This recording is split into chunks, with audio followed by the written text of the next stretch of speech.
नमस्कार दोस्तों, एक बार फिर आप सभी का स्वागत है मनोज फिल्मी पॉडकास्ट में।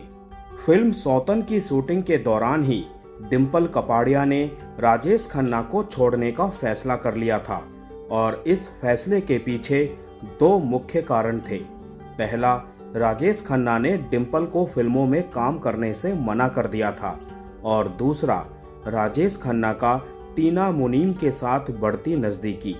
वीडियो में आगे बढ़ने से पहले दोस्तों, प्लीज़ मेरे चैनल को सब्सक्राइब करके बेल आइकन को जरूर प्रेस कर दीजिएगा। तो चलिए दोस्तों, वीडियो को शुरू करते हैं। एक वक्त था जब राजेश खन्ना स्टारडम के शिखर पर थे। तमाम डायरेक्टर और प्रोड्यूसर उनके आगे पीछे घूमा करते थे। काका के प्रति ऐसी दीवानगी थी कि उनका गुरु कुर्ता, नजरें झुकाकर और गर्दन टेढ़ी करके बात करने की अदा युवाओं का स्टाइल स्टेटमेंट बन गया था। इसी दौरान जब उन्होंने अपनी उम्र से लगभग 15 साल छोटी डिंपल कपाड़िया से शादी का फैसला किया तो सभी हैरान रह गए थे। डिंपल उस वक्त महज 16 साल की थी और बॉबी की शूटिंग कर रही थी। राजेश खन्ना और डिंपल कपाड़िया की शादी माया नगरी से लेकर 7 समंदर पार तक चर्चा का विषय बनी। दोनों की शादी के शुरुआती कुछ साल काफी अच्छे बीते, लेकिन धीरे धीरे रिश्ते में कड़वाहट आने लगी। इसकी सबसे बड़ी वजह ये थी कि काका नहीं चाहते थे कि उनकी पत्नी डिंपल फिल्मों में काम करे और डिंपल ने किया भी ऐसा ही। हालांकि इस दरमियान डिंपल कपाड़िया को लगातार फिल्मों के ऑफर मिलते रहे। ऐसा ही एक वाकया तब हुआ जब मनोज कुमार ने डिंपल कपाड़िया को एक फिल्म ऑफर कर दी। राजेश खन्ना की जीवनी में वरिष्ठ पत्रकार और लेखक यासिर उस्मान ने फिल्म पत्रकार भारती एस प्रधान के हवाले से इस किस्से का जिक्र किया है। तब राजेश खन्ना ने भारती को बताया था कि एक दिन मैं सेव कर रहा था, देखा कि डिम्पी मेरे पीछे पीछे आ रही है। वो मुझसे कुछ कहना चाहती थी। मैं समझ गया, लेकिन वो झिझक रही थी। फिर अचानक कहा कि मनोज कुमार ने उन्हें फिल्म ऑफर की है। राजेश खन्ना इस बात से बेहद नाराज हुए और एक दिन आधी रात को नशे में धुत मनोज कुमार के बंगले पर पहुंच गए। काका अपनी गाड़ी में बैठे बैठे ही मनोज कुमार का नाम लेकर जोर जोर से चीखने लगे और कहने लगे कि मनोज कुमार उनकी शादी तोड़ने की कोशिश कर रहे हैं। बाद में मनोज कुमार ने अपना मन बदल लिया और डिंपल को अपनी फिल्म में नहीं लिया। डिंपल कपाड़िया और राजेश खन्ना की शादी से डिंपल के पिता चुन्नी भाई कपाड़िया बहुत खुश थे।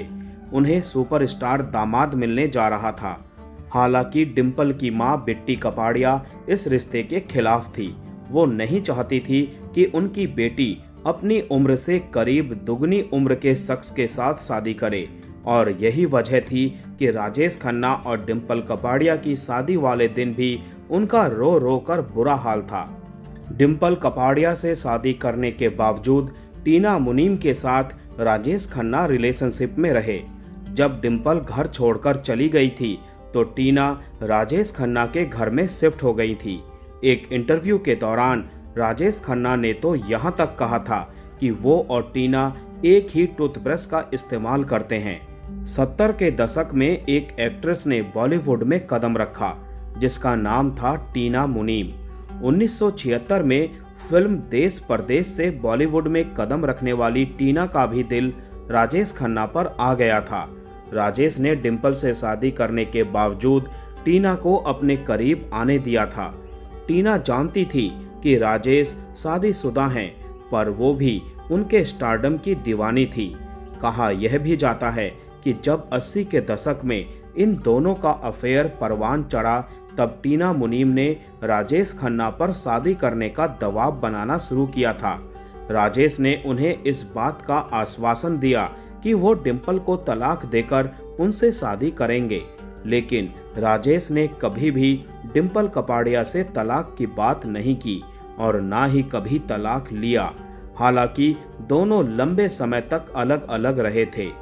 टीना को लगा कि राजेश उन्हें बहलाने की कोशिश कर रहे हैं, तो उन्होंने राजेश खन्ना से दूरी बनानी शुरू कर दी। और एक दिन वो उन्हें छोड़कर चली गई।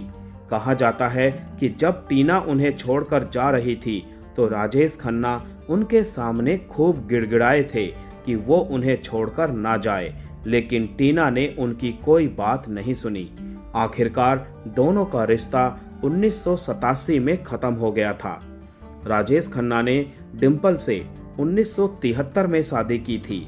शादी के 1.5 साल बाद डिंपल ने ट्विंकल खन्ना को दिसंबर 1974 में जन्म दिया। राजेश और डिंपल ने कुछ समय तो अच्छा गुजारा, लेकिन फिर दोनों में तकरार शुरू हो गई। इसी बीच टीना मुनीम राजेश खन्ना की जिंदगी में आ गईं। दोनों फिल्मों की आउटडोर शूटिंग में साथ जाने लगे और नज़दीकियां बढ़ने लगी। डिंपल भी इन बातों से अनजान नहीं थी। कहा जाता है कि जब डिंपल ने 1984 में राजेश खन्ना का घर छोड़ा था तो टीना मुनीम राजेश के साथ लिव इन में रहने उनके घर में शिफ्ट हो गई थी। राजेश खन्ना ने 1969 से 1972 के बीच लगातार 15 सुपरहिट फिल्मों में काम किया। ये फिल्में थी सच्चा झूठा, इत्तेफाक, दो रास्ते, बंधन, डोली, सफर, कटी पतंग, आराधना, आन मिलो सजना, ट्रेन, आनंद, दुश्मन, महबूब की मेहंदी, खामोशी और हाथी मेरे साथी। तो दोस्तों, आज का वीडियो यहीं समाप्त करते हैं। मिलते हैं नेक्स्ट वीडियो में। तब तक के लिए आप सभी को tata bye bye, take care.